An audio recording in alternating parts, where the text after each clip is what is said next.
Like కొట్టు vote పట్టు. ఈ మధ్య పాలిటిక్స్ వాళ్ళు పాఠాలు నేర్చేసుకుంటున్నారు, సిద్ధాంతాలు మార్చుకుంటున్నారు. ఓటు బ్యాంకులు ఎక్కడుంటే అక్కడ మాటు వేసి ఈగల్లా వాలిపోయే పొలిటికల్ పార్టీస్ ఈసారి సోషల్ మీడియా కింద టెంట్లేసు కూర్చోవాలని డిసైడ్ అయిపోయాయి. రోజు రోజుకు లక్షలు కోట్లు దాటిపోతున్న ఫేస్బుక్ అకౌంట్ల మీద కన్నేసి కాటేయాలనుకుంటున్నాయి. అదే గనక నిజమైతే భీకరమైన పోస్టింగులతో ఇప్పటికే ఆరితేరిపోయిన ఈ ఫేస్బుక్కర్లు అంత సులభంగా సరెండర్ అయిపోతారా?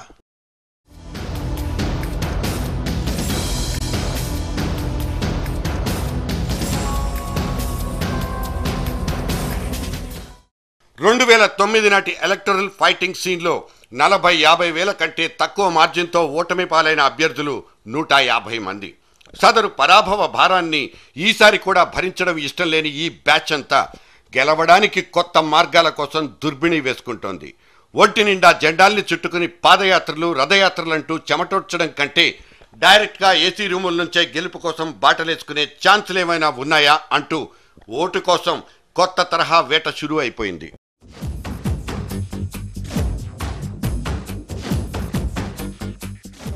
రమారమి 18 నుంచి 20 లక్షల మంది ఓటర్లుండే ఎంపీ నియోజకవర్గంలో కనీసం 4 లక్షలకు తగ్గకుండా ఫేస్బుక్ అకౌంట్ హోల్డర్లున్నట్లు ఇటీవల తేలిన ఒక అనామతు లెక్క. సో ఇదో వినూత్నమైన ఓటు బ్యాంక్. అదమ పక్షం 160 లోక్సభ సీట్లనైనా ఊపేయగల సత్తా దీనికుంది.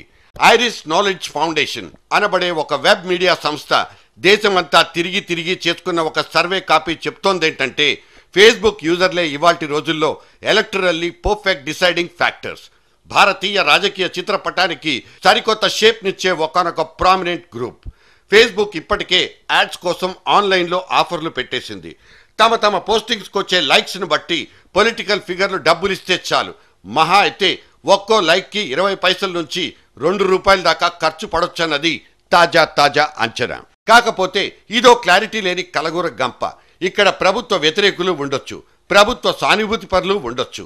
అయితే ఫేస్బుక్ మీద పూటకోసారి వేళ్లు పెట్టందే నిద్రపోవడం తెలియని ఈ వెబ్ సావీల ఏజ్ గ్రూప్ విషయంలో మాత్రం ఒక స్పష్టత ఉంది. వీళ్ల వయస్సులన్నీ 20కి కొంచెం ఇటు, 30కి కొంచెం అటు ఉంటాయి.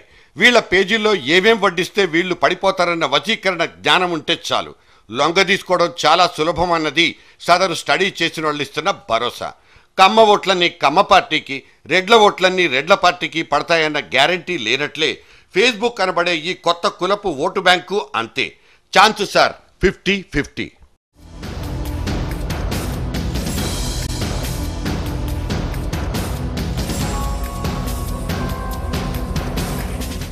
సొసైటీలోకి సోషల్ మీడియా ఒక విప్లవంలా దూసుకొచ్చిన మాట మాత్రం వాస్తవం. ఫ్యూచర్ అంతా సామాజిక వెబ్సైట్లదే రాజ్యం అన్నది అంతే నిజం. ఈ విషయంలో రేపు రాబోయే 2014 ఎన్నికలు ఒక విశిష్టమైన ప్రత్యేకతను సొంతం చేసుకోబోతున్నాయి. నెటిజం అనబడే సరికొత్త మాస్ రెవల్యూషన్ మొదలైన తర్వాత జరిగే తొలి ఎలక్టరల్ ఫైట్ ఇదే. ఇక్కడ ఫేస్బుక్ వాడకందారులదే కీలకమైన భూమిక.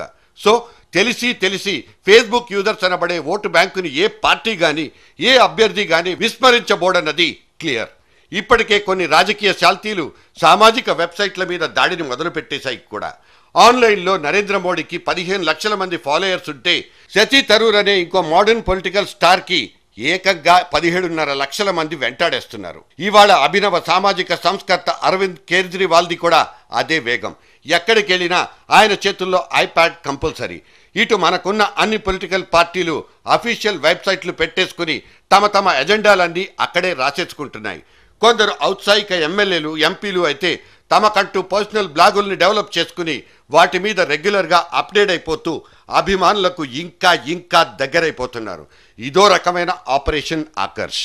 కానీ అభివృద్ధి చెందడంలో బాగా వెనుకబడిపోతున్న మనలాంటి దేశంలో 60% జనాభా గ్రామీణ ప్రాంతాల్లోనే కేంద్రీకృతమయ్యింది.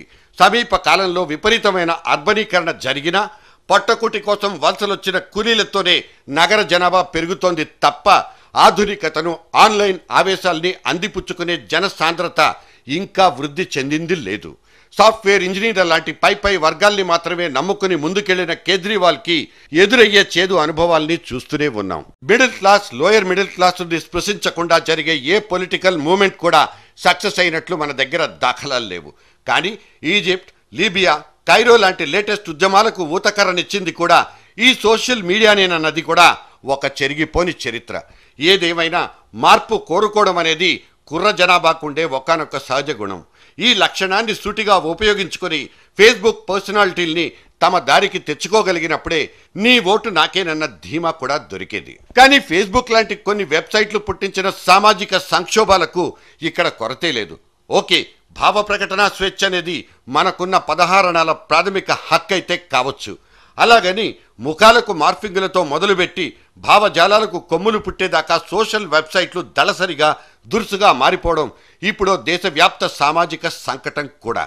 మరాఠీల కథానాయకుడు బాల్ ఠాక్రే అంత్యక్రియలప్పుడు ముంబై నగరాన్ని బంద్ చేయించినప్పుడు 2 అమ్మాయిలు గొంతెత్తి ఫేస్బుక్ మీద కేకలేస్తే అది మన చట్టాల పాలిట పెను సవాల్గా మారిపోయింది. అంతకు 3 ఏళ్ల ముందే బాల్ ఠాక్రేని విషపురుగంటూ వ్యాఖ్యానించి ఒక కేరళైట్ ఇష్టం వచ్చినట్లు రాసి ఫేస్బుక్లో పోస్ట్ చేశాడు. ఆ తర్వాత ఎవ్రీబడి డ్రా మొహమ్మద్ డే అంటూ ఇంకో పోస్టింగ్ ముస్లిం మతస్థుల్ని రోడ్డు మీదకు తీసుకొచ్చేసింది. సన్నీ తీమాన్ అనే ఇంకో పంజాబీ చండీగఢ్కు చెందిన ఫీమేల్ స్టూడెంట్ ప్రైవేట్ వీడియోను పోస్ట్ చేసి పైశాచికానందాన్ని పొందాడన్నది ఇంకో చేదు జ్ఞాపకం. ఇవన్నీ ఫేస్బుక్ ద్వారా మనకు ప్రాప్తించిన ఉపద్రవాల్లో కొన్ని మాత్రమే. ఒకప్పుడు సోనియా మేడం బొమ్మకు కొమ్ములు పెట్టి నానా యాగి చేసిన ఇదే ఫేస్బుక్ మీద వాళ్ల మంత్రి కపిల్ సిబాల్ కొరడా బయటికి తీసినట్లు గుర్తు. రేపటి రోజున ఓట్ల కోసమంటూ పొలిటికల్ రంగు పులివేసుకుంటున్న ఫేస్బుక్ ఫెసిలిటీ కొత్త కొత్త సమస్యలతో చావగొట్టేదన్న గ్యారంటీ కూడా ఏవీ లేదు. ఏ పార్టీకి ఆ పార్టీ మిగతా పార్టీల మీద టన్నుల కొద్దీ దుమ్మెత్తి పోసినప్పుడు సదరు కంపు ఎవరికింపు?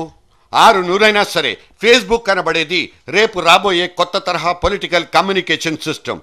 ఇక్కడ సంప్రదాయబద్ధమైన ప్రచార పోకడలకు దూరంగా చాటుమాటు క్యాన్వాసింగ్లకు ఇక్కడ ఆస్కారం ఉంది.